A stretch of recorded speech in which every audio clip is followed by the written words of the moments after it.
Luki, what has your life on Hi-Fi? Mentorship has my life on Hi-Fi. You're listening to Life on Hi-Fi, the podcast, and I'm your host, Dominic Justina. I'm a 20-something who was very self-conscious and insecure, but I've decided that I am never going back. It really doesn't matter if I create a masterpiece or not. It doesn't matter who likes it. As long as I'm enjoying the process, that's all that matters. Follow me as we talk about relationships, love, purpose, passion, you name it. Focusing on what you have versus what you don't have can be a huge game changer. Let's commit to living our best lives together, shall we? Hey there, welcome back. Part 2 of my conversation with Luki Danukarjanto starts now. I was curious to know, what are some common myths that you've played into as a university student about your career? The degree doesn't matter as much as you think. So when you've been working for 5-10 years, nobody cares where you went to school. Nobody cares that you went to school sometimes, which obviously means that they don't care what your GPA is. So now the first or second year, people tend to care, but there's actually a growing movement where a lot of companies are removing, and a lot of big companies are removing their degree requirements. So you no longer need a bachelor of whatever in order to be considered for a job there, which I think is great because, in my opinion, school is great for what it was intended to do like 150 years ago, but it hasn't really evolved since then. And there's so many better ways of learning. Like everything's on Google, on YouTube or whatever, and you can pretty much learn everything over a weekend, over a week, that sort of thing. And all it is the putting that into practice. So definitely university should be, yes, you're paying good money, so try to get good grades and all that sort of stuff, but do a little bit more of what you did, where you got involved in the community, tested and tried a whole bunch of things. Because if you want to be accountant, then shouldn't you try accounting? Why wouldn't you want to sample? So I think co-op are great, and if you don't have access to stuff like that, then do it on your own. You can go to school from 9 to 5, but from 5 to 12, you might as well pick up a few things and try that. And definitely building relationships. I think taking advantage of like alumni communities and the connection that you built with folks while you're there, sort of the war in the trenches, so to speak. If you maintain those relationships, then it's definitely better. So back to your question about the myths and misconceptions, is that there's much to be desired about the school. Don't let school stand in the way of education. Yes. Because education is an important part. You need to learn. You need to grow. You need to get better. Yes. At school, I mean, that's just one way of doing it. And I believe there's going to be a shift in the next little while that is going to really highlight and open that. I hope so. Just even like job hunting. So yeah, you have a degree, you have this piece of paper, but then at the end of the day, a lot of those entry-level positions are going to require at least a few years of experience. I hope that the shift that you're talking about kind of focuses more on combining the two. The level up for that is, sure, a degree is good, and work experience is even better, but the relationships you build, that'll trump it all. And there's an expression, it's not what you know, it's who you know. But it's not even that. It's not who you know. It's who knows you.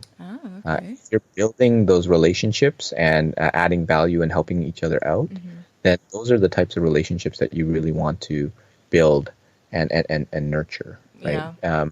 Again, being that computer scientist and not thinking about people or relationships and all that sort of stuff, my eyes have been opened. A large number of people have a degree, and then out, a large number of people will have some sort of experience.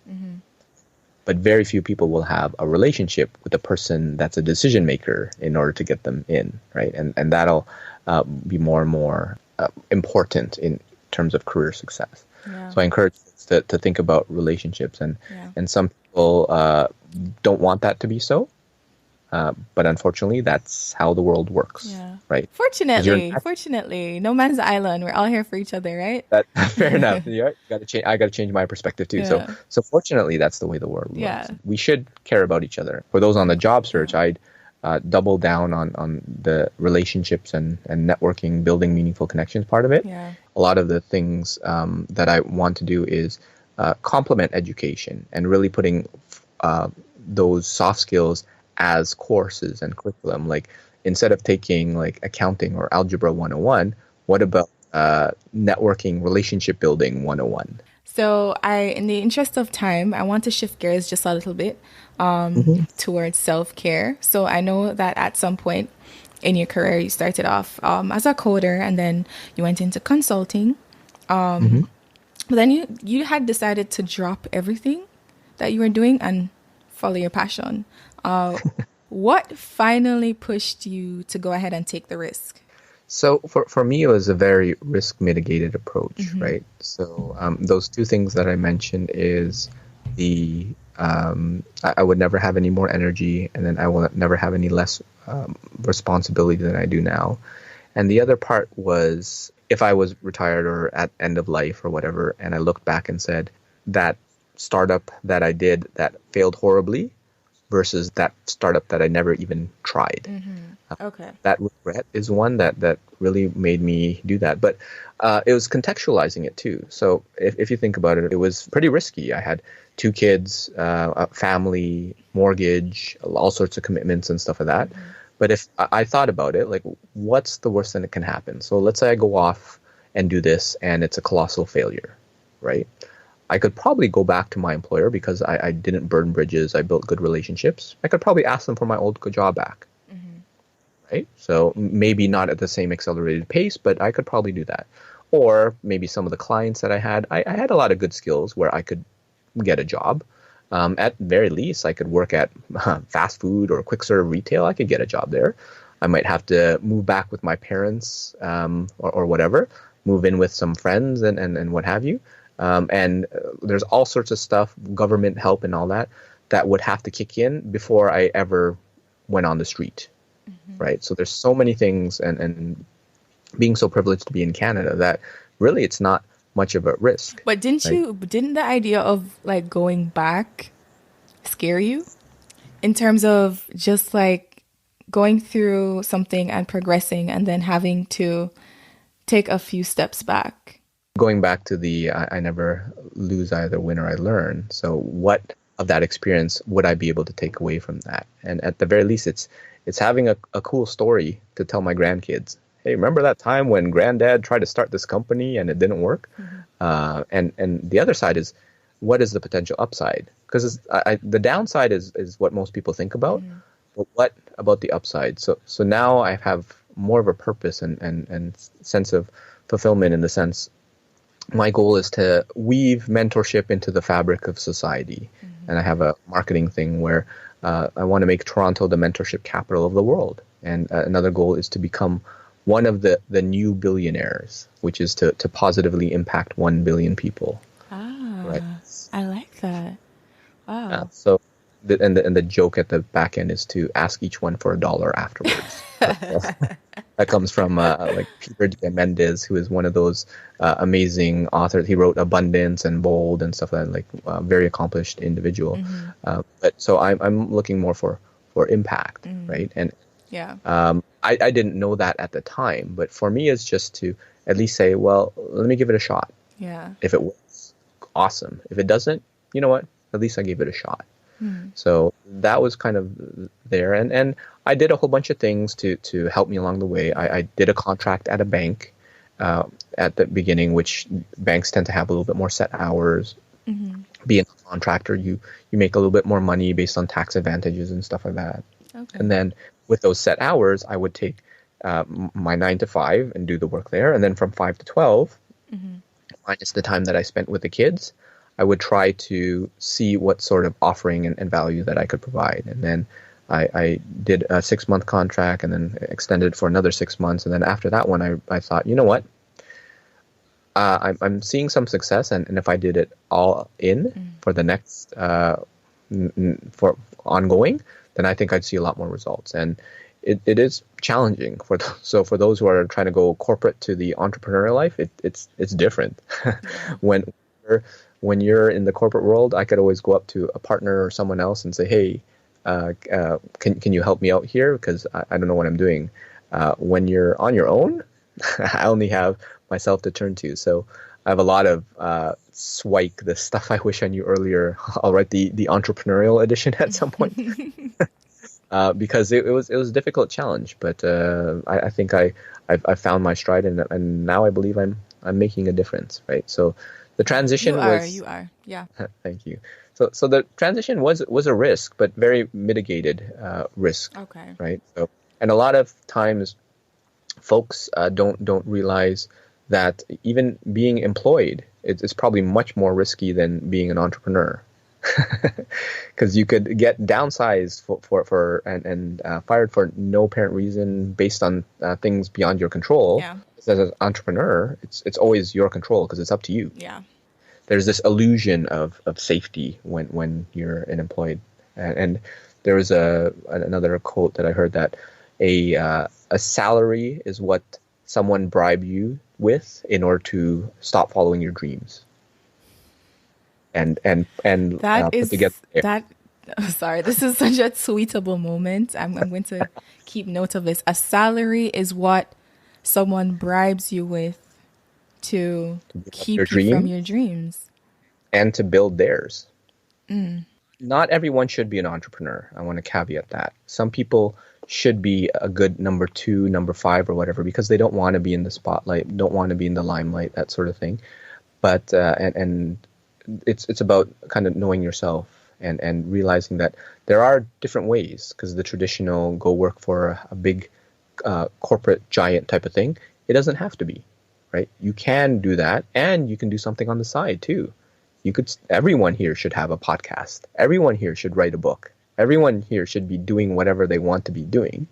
And one of the things that I hate is the TGIF, the Thank God It's Friday type of thing. Why? Wait, how? Well, I would rather say CWUM, can't wait until Monday. Right? Because why do you want to not be doing what you want to be doing? Right? Why do you want to be having to live for 2 days a week when 5 days a week you're not living what you want to be doing? Yeah. Right? Or at the very least, take those 5 days a week and find something about it that you do love doing and do more of that. Fear, quote unquote, that people have is oftentimes unwarranted. Yeah. Right? Yeah. There are certain parts of it that are true, but most of it is unwarranted. Right? Yeah. So really kind of taking a look at that. You're validating a lot of the feelings that I've been carrying. So thank you for that. Your book, Stuff I Wish I Knew Earlier, How to Unlock Your Career Potential, soon to be grad edition. Love it. Currently in the midst of reading it. And I absolutely am so happy that I have a copy of my own, because I went in thinking, okay, this is none of this is going to apply to me. And it has. So what inspired you to write the book? All the different things, the stuff I wish I knew earlier. Originally, it was going to be titled Stuff You Didn't Know You Needed to Know. But Stuff I Wish I Knew Earlier came out to the acronym SWIKE, whereas Stuff You Didn't Know You Needed to Know, I couldn't come up with a good one. So I actually just started writing, and then through that process, I had some editors that helped me kind of organize it, make it into more of a story. And as I mentioned, we cut it down to a much shorter length and said, okay, you know what, if we're going to impact folk, let's get it into the student edition. And I'm actually in the process of writing the young professionals edition. Okay. And it has actually become a platform where, again, I'm not a writer, but I had some people in my network to say, hey, I've always wanted to write a book. Oh, you want to write a book? I wrote a book. Let's write a book together. Nice. So what I really like about the book as well is that you include some helpful resources like podcasts, books, blogs that also cover the topics that you've written about. So if you're feeling stuck or need some help reaching your career goals and you're listening to this podcast, this book is a really great guideline, and I would definitely encourage you to check it out. Stuff I Wish I Knew Earlier is available on Amazon for $44.85. But I'm really excited to announce that I am doing a giveaway. All you have to do is subscribe to this podcast if you haven't already and leave a review on iTunes for the chance to win a free copy for yourself. As proof, send a screenshot to any of the social media pages: Twitter, Facebook, Instagram. It's all at Life on Hi-Fi. Now, books will only be shipped to entrants currently located in Canada or the US. But if this isn't you, don't worry, I got you.